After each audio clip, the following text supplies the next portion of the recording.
Sebetulnya sekarang mudah sekali untuk menilai mana pemerintah yang malas, mana pemerintah yang cerdas ya. Ini bukan persoalan malas atau cerdas. Tapi dari dulu.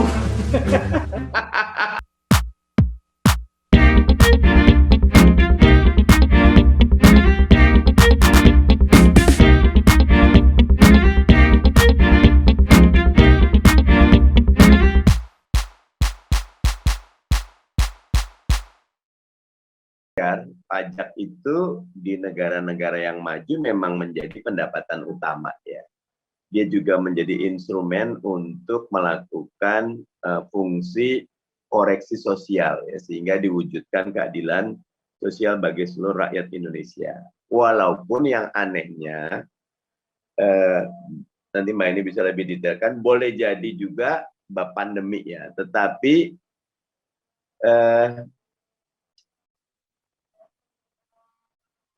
turunnya kontribusi pajak yang tinggal rate-nya jadi tinggal 8% dari targetnya. Sebetulnya kan di tax amnesty pertama niatnya dari 10 naik ke 12 Mbak ini ya. Tetapi dalam kenyataan malah sekarang turun, ini sesuatu yang membuat kita among the lowest lagi di ASEAN sekalipun. Jadi saya ingin menggarisbawahi pemerintah malas dan pemerintah cerdas. Sebetulnya sekarang mudah sekali untuk menilai mana pemerintah yang malas, mana pemerintah yang cerdas ya. Easy of doing business index, di mana kita peringkatnya turun lagi ke 73 gitu loh. Fragile state index kita di peringkat 96 dengan 67.8, masih jauh di bawah 50 gitu loh. Sementara Finland 14, Norway 16 gitu loh.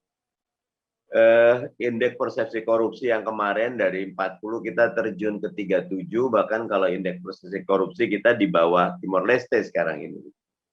Jadi kalau lihat cost of energy itu loh, deindustrialisasi dan lain-lain, inti sederhananya pandangan saya, kita tidak the sinking countries menurut saya, tetapi kita mulai memasuki gejala negara-negara yang makin dalam terperangkap dalam middle income trap. Dan ini sangat membahayakan. Perumusnya Mbak Eni udah sering tuh kalau saya baca di Kompas itu loh. Prasetyan Toko juga udah sering bagaimana menyiapkan SDM terbaik kita sehingga inovasi bisa dilakukan. Karena di banyak negara,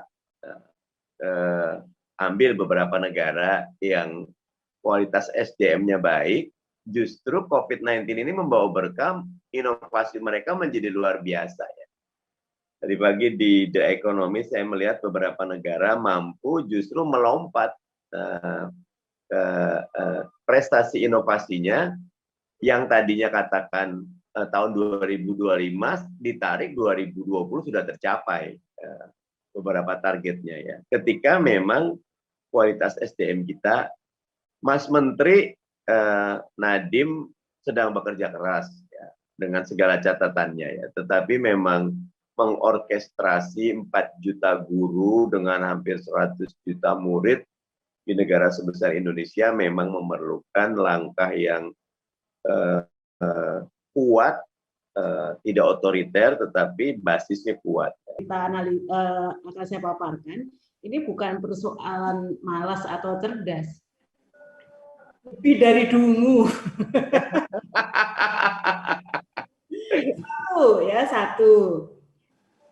Ketika pemerintah sudah tidak mampu membedakan mana tugasnya atau kewenangannya antara eksekutif dengan legislatif, itu apa namanya? Pertama ya, kenapa saya menyimpulkan itu? Undang-undang itu adalah keputusan politis. Jadi revisi undang-undang KUP itu mestinya itu merevisi hal-hal yang sifatnya framework atau arah kebijakan fiskal ke depan atau lebih khusus lagi adalah bagaimana arah kebijakan perpajakan kita ke depan. Nah, di dalamnya itu tentu yang menjadi perdebatan adalah bagaimana asas arahnya.